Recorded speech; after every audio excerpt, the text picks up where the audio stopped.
jour béni du sabbat est venu.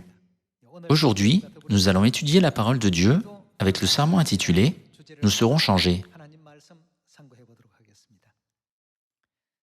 Selon l'enseignement de la Bible, il est écrit «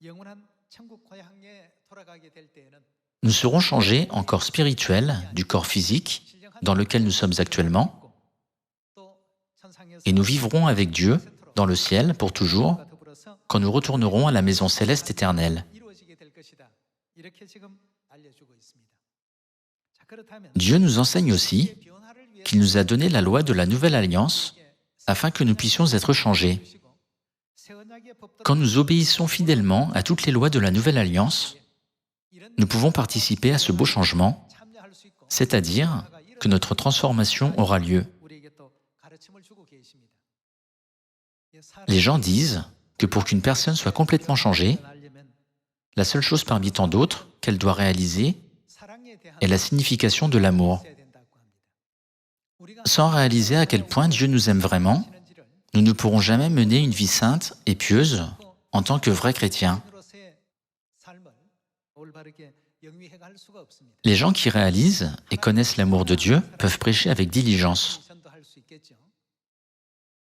Les gens qui connaissent l'amour de Dieu n'hésitent jamais à prêcher l'Évangile et n'arrêtent pas de croire en Christ et de le suivre, quelles que soient les persécutions, les épreuves et les souffrances. Les saints de l'Église primitive ont vu le Christ lui-même crucifié sur la croix. À travers tous les sacrifices qu'il a faits pour nous pardonner nos péchés, ils ont profondément réalisé son amour. Pour cette raison, ils sont devenus la nourriture des lions ou ont même été brûlés sur la perche en abandonnant volontairement leur vie. Malgré l'oppression des tyrans romains, ils n'ont pas arrêté de marcher sur le chemin de la foi. La raison pour laquelle leur foi s'est transformée en une foi absolue, passionnée et fervente, était qu'ils avaient l'amour pour Dieu en eux. Ils avaient ce genre de foi parce qu'ils ont réalisé l'amour de Dieu. Aujourd'hui, je vais brièvement vous raconter une vieille histoire. Connaissez-vous le conte de fées connu, La Belle et la Bête? Il y avait un très beau prince. Cependant, ce prince était extrêmement arrogant. Il était hautain et égoïste en ne pensant qu'à lui-même.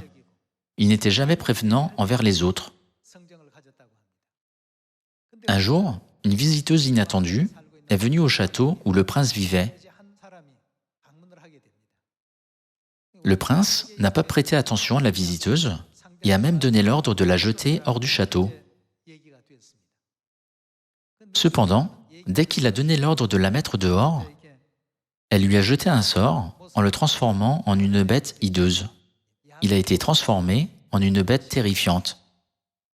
À cause du sort que l'enchanteresse a jeté sur le prince et le château, tous ses serviteurs qui y vivaient ont été transformés en objets domestiques tels qu'une horloge, une théière, etc. Pour que le sort soit rompu, certaines conditions devaient être remplies. Le prince devait rencontrer une personne qu'il aime, puis apprendre ce qu'est l'amour. La condition était que la bête ne puisse redevenir un beau prince que quand elle aurait appris à aimer. En raison de son apparence effrayante, tout le monde avait peur en ne voulant pas s'approcher du prince.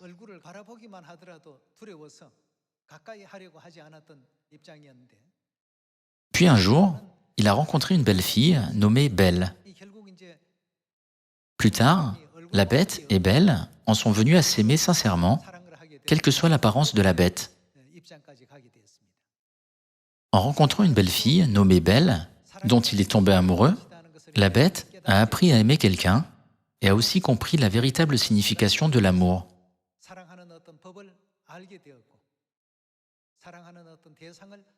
En conséquence, il a pu redevenir le beau prince qu'il était. C'est le conte de fées, La Belle et la Bête. Bien que ce soit une histoire pour enfants, je l'ai partagée avec vous parce qu'elle semble une histoire simple que nous pouvons facilement comprendre et reliée aux enseignements de la Bible sur la façon dont notre corps physique de péché sera changé en un instant, en un clin d'œil, et sera transformé en corps spirituel, notre apparence originale. En ce qui concerne notre foi également, nous devons réaliser le grand amour de Père Céleste et de Mère Céleste afin d'obtenir un changement gracieux et complet en nous.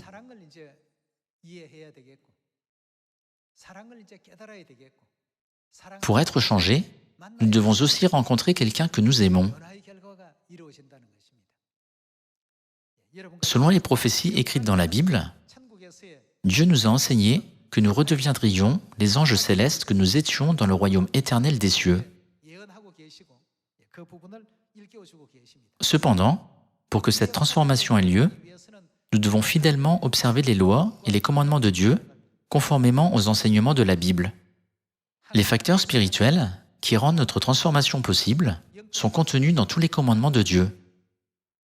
Tous les saints de l'Église primitive n'avaient pas une telle foi forte dès le début.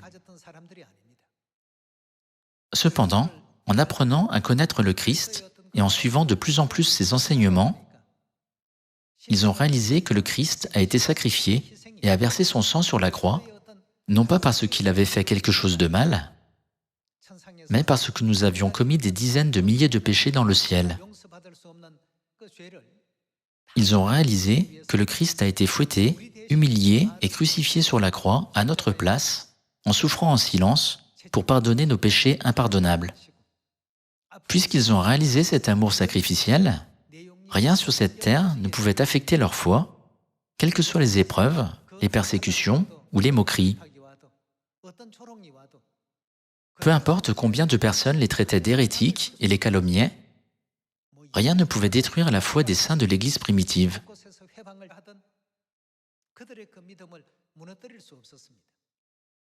Par conséquent, à travers le sermon d'aujourd'hui intitulé « Nous serons changés », nous devons nous demander « Comprenons-nous correctement Dieu et ayons-nous un tel amour profond pour Dieu ?» Le moment où nous réalisons l'amour de Dieu, un changement se produit en nous. Le prince, dans le conte de fées, a été ensorcelé et est devenu une bête, mais il est ensuite revenu à son apparence précédente quand il a rencontré quelqu'un dont il est tombé amoureux et a réalisé ce qu'était l'amour. Il en est de même pour notre foi. Nous ne devons pas venir à Sion par habitude, ni prêcher par habitude, ni prier par habitude. L'heure de prière est le moment d'avoir une conversation avec Dieu. Si nous aimons Dieu, avec quelle impatience devons-nous attendre ce moment? N'attendrons-nous pas ce moment en espérant qu'il viendra le plus rapidement possible?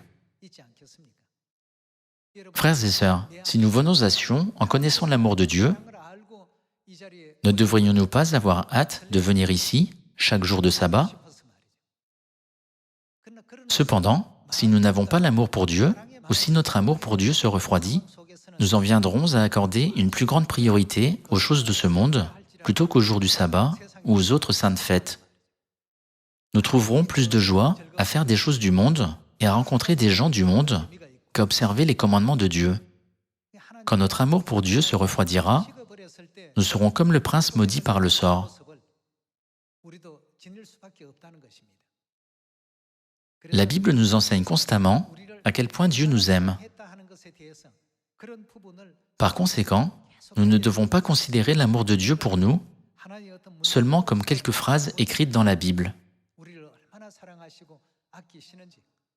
La Bible est une lettre d'amour de Dieu écrite à chacun de nous pour exprimer à quel point il nous aime et prend soin de nous. Dieu n'est pas celui qui aurait dû être fouetté, tourmenté, injurié ou humilié, n'est-ce pas? Même s'il a marché sur ce chemin de souffrance à cause de nos péchés, considérons-nous Dieu comme l'objet de notre amour? L'aimons-nous vraiment? Quand quelqu'un que vous aimez vraiment vous demande de faire quelque chose ou vous demande une faveur, ne faites-vous pas tous les efforts possibles pour le faire, même en laissant de côté des milliers de choses que vous devez faire? Maintenant, il est temps d'examiner une fois de plus notre propre foi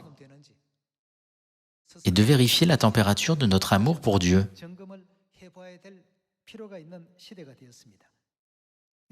Ouvrons Jean chapitre 13. Chapitre 13, verset 34.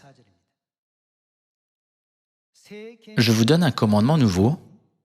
Aimez-vous les uns les autres, comme je vous ai aimé. Vous aussi, aimez-vous les uns les autres. À ceci, tous connaîtront que vous êtes mes disciples, si vous avez de l'amour les uns pour les autres. Dieu nous fait continuellement savoir à quel point il nous aime.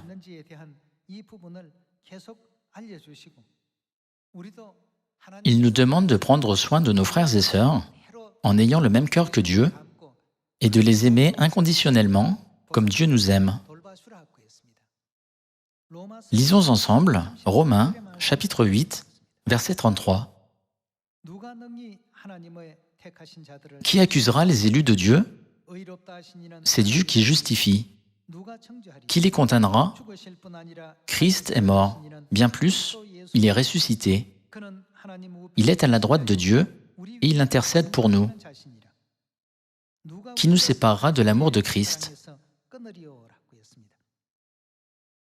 Puisque l'apôtre Paul a compris l'amour de Dieu, il n'a pas essayé d'éviter de recevoir 40 coups moins un, d'être lapidé ou d'être battu. Il a été confronté à de nombreuses difficultés, il avait faim et il était en péril sur les fleuves et en péril de la part des brigands. Aucune de ces circonstances et de ces entraves n'avait d'importance pour lui, car il a réalisé l'amour que Dieu a pour nous. L'apôtre Paul a fait tous les efforts possibles uniquement pour l'œuvre du salut de l'humanité sur cette terre, ce que Dieu voulait accomplir. Continuons avec le verset 35. Qui nous séparera de l'amour de Christ? Sera-ce la tribulation, ou l'angoisse, ou la persécution, ou la faim, ou la nudité, ou le péril, ou l'épée? Selon qu'il est écrit, c'est à cause de toi qu'on nous met à mort tout le jour, qu'on nous regarde comme des brebis destinées à la boucherie. Verset 37. Mais, dans toutes ces choses, nous sommes plus que vainqueurs par celui qui nous a aimés. Puisqu'il avait l'objet de l'amour, la réalisation de l'amour et le cœur d'amour, grâce à celui qui nous aime, tous les facteurs externes n'étaient rien pour lui.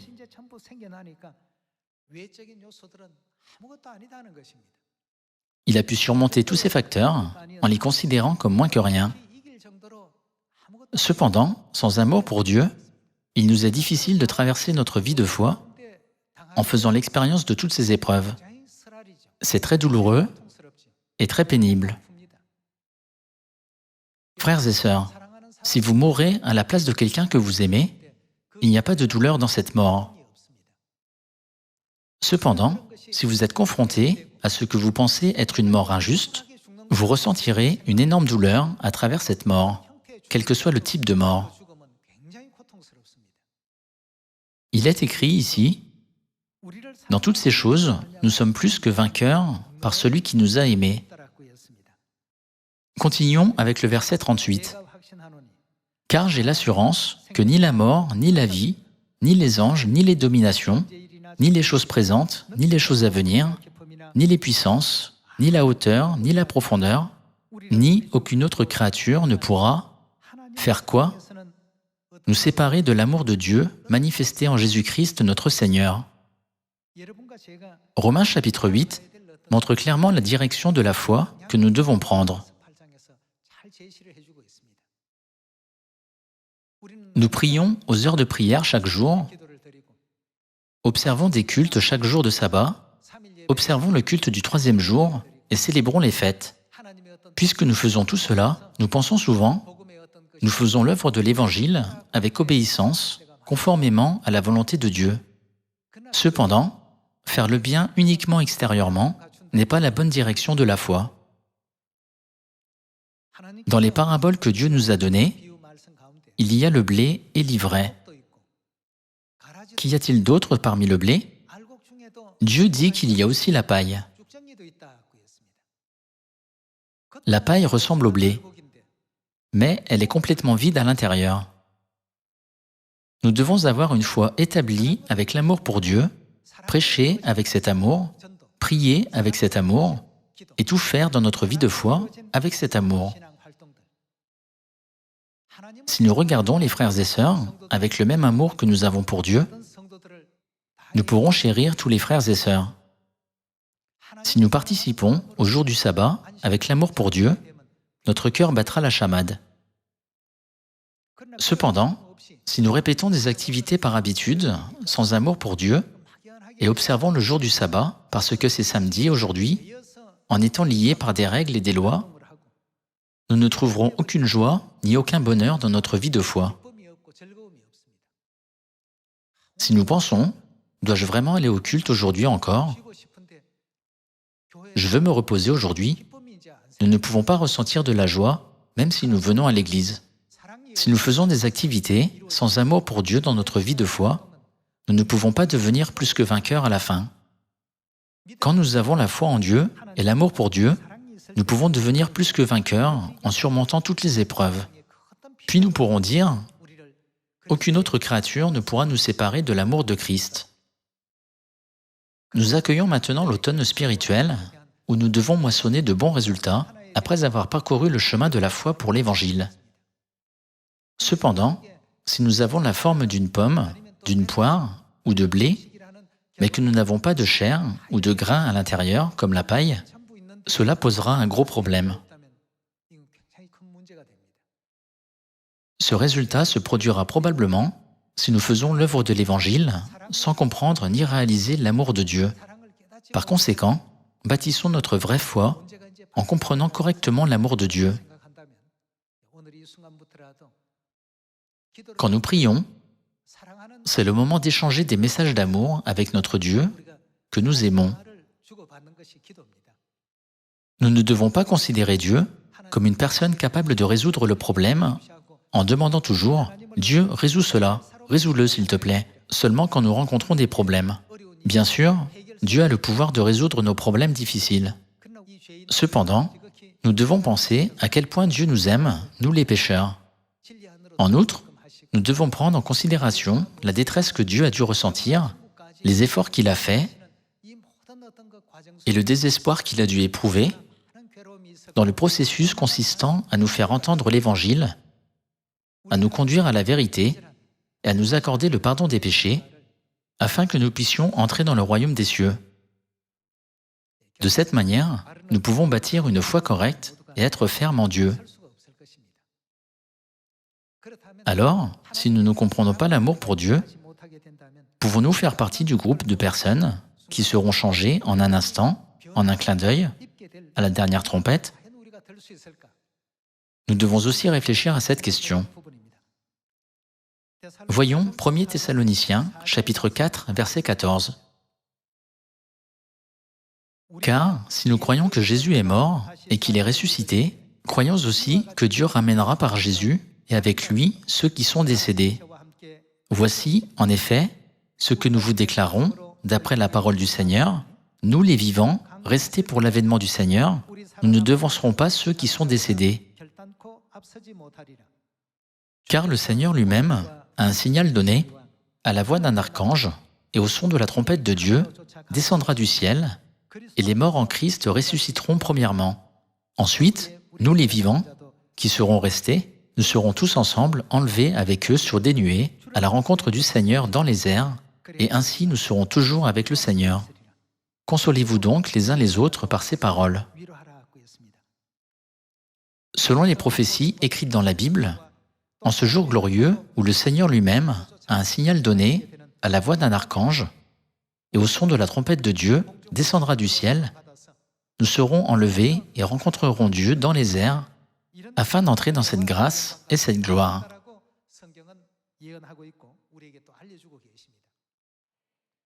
Ici, dans ce verset, il est écrit « Nous serons enlevés dans les airs ». Mais cette expression d'être enlevé est décrite comme étant changé dans 1 Corinthiens. Alors, examinons cela dans 1 Corinthiens, chapitre 15. Chapitre 15, verset 50. Ce que je dis, frères, c'est que la chair et le sang ne peuvent hériter le royaume de Dieu, et que la corruption n'hérite pas l'incorruptibilité. Voici, je vous dis un mystère, nous ne mourrons pas tous, mais que nous arrivera-t-il? Tous nous serons changés, en un instant, en un clin d'œil, à la dernière trompette. La trompette sonnera, et les morts ressusciteront incorruptibles, et nous serons changés. Voyons quel genre de changement aura lieu en lisant le verset 53. Car il faut que ce corps corruptible revête l'incorruptibilité et que ce corps mortel revête l'immortalité. Lorsque ce corps corruptible aura revêtu l'incorruptibilité et que ce corps mortel aura revêtu l'immortalité, alors s'accomplira la parole qui est écrite, « La mort a été engloutie dans la victoire. Ô mort, où est ta victoire? Ô mort, où est ton aiguillon? » L'aiguillon de la mort, c'est le péché, et la puissance du péché, c'est la loi. Mais grâce soit rendue à Dieu, qui nous donne la victoire par notre Seigneur Jésus-Christ. Ainsi, mes frères bien-aimés, soyez fermes, inébranlables, travaillant de mieux en mieux à l'œuvre du Seigneur, sachant que votre travail ne sera pas vain dans le Seigneur. La Bible témoigne que tout notre travail ne sera pas vain en Dieu. Que se passera-t-il à la dernière trompette? Il est dit, nous serons tous changés en un instant, en un clin d'œil, à la dernière trompette.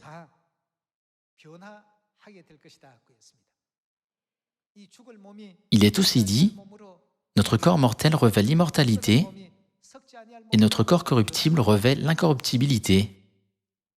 Cela veut dire que nous retrouverons notre apparence originale. Il y a de nombreux facteurs qui peuvent nous changer. Cependant, le seul facteur dans ce monde qui peut provoquer un changement majeur en nous est l'amour. Concernant cela, voyons les enseignements de Dieu dans Colossiens chapitre 3, verset 5. Faites donc mourir ce qui, dans vos membres, est terrestre, la débauche, l'impureté, les passions, les mauvais désirs et la cupidité, qui est une idolâtrie. C'est à cause de ces choses que la colère de Dieu vient sur les fils de la rébellion. C'est ainsi que vous marchiez autrefois lorsque vous viviez dans ces péchés. Mais maintenant, renoncez à toutes ces choses, à la colère, à l'animosité, à la méchanceté, à la calomnie, aux paroles équivoques qui pourraient sortir de votre bouche. Ne mentez pas les uns aux autres, vous étant dépouillés du vieil homme et de ses œuvres, et ayant revêtu, quoi? L'homme nouveau qui se renouvelle dans la connaissance selon l'image de celui qui l'a créé. Ici, Dieu dit, « Faites donc mourir ce qui, dans vos membres, est terrestre », ce qui signifie que nous devons nous débarrasser de l'état d'esprit corrompu, de la nature terrestre des désirs du monde, etc. Dieu dit aussi que nous devons nous dépouiller du vieil homme et de ses œuvres et revêtir l'homme nouveau. Cela ne veut-il pas dire que nous devons nous dépouiller du masque d'une bête, comme le prince de l'histoire, et être transformés en notre apparence originale? Soyons tous ceux qui peuvent se dépouiller du masque d'une bête. Passons à l'Épître aux Éphésiens, chapitre 4, verset 19.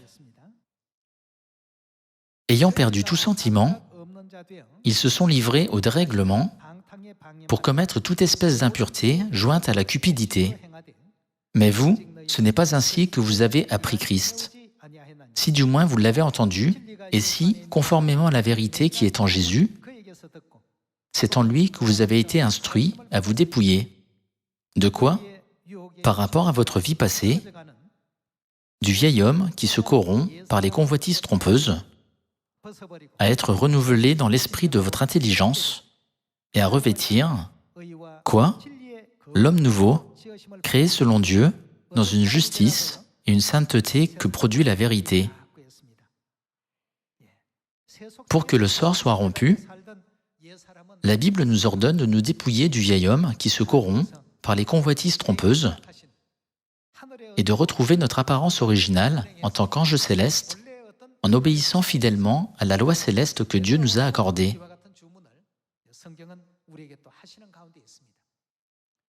Quelle est la loi céleste que Dieu a accordée pour que nous fassions toutes ces choses? C'est la loi de la Nouvelle Alliance.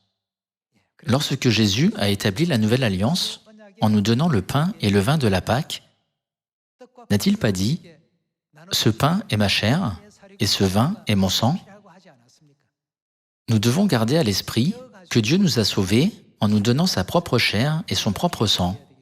Nous ne devons pas participer à la Pâque en pensant simplement « je mange un morceau de pain et bois une coupe de vin. Je la célèbre parce que c'est la loi de Dieu. » Bien sûr, quand nous sommes spirituellement jeunes, nous ne nous préoccupons que des commandements. Cependant, maintenant, nous devons aussi être capables de trouver l'amour profond de Dieu qui est contenu dans les commandements. Cet évangile peut aller bien quand nous pensons « comment puis-je me consacrer à l'œuvre de l'évangile comme Père et Mère se sont consacrés à nous ?» et que nous faisons tous les efforts possibles pour l'évangile. De cette manière, nous pourrons faire partie du groupe de personnes qui seront changées en un instant, en un clin d'œil, à la dernière trompette. N'est-ce pas? Un changement ne peut pas simplement se produire en nous. Nous devons aimer Dieu sincèrement du fond du cœur. N'oubliez pas que le moment où vous priez est le moment d'avoir une conversation avec celui que vous aimez. À quel point vous devez attendre avec impatience un tel moment joyeux. Même si nous sommes dans une situation où quelqu'un autour de nous calomnie et nous ridiculise parce que nous allons à l'église, nous ne serons jamais ébranlés par de tels environnements externes si nous avons l'amour pour Dieu. Il est écrit dans la Bible, ni la tribulation, ni la nudité, ni l'épée, ni aucune autre situation extérieure ne peut nous séparer de l'amour de Christ. Nous devons devenir plus matures et avoir une foi plus gracieuse.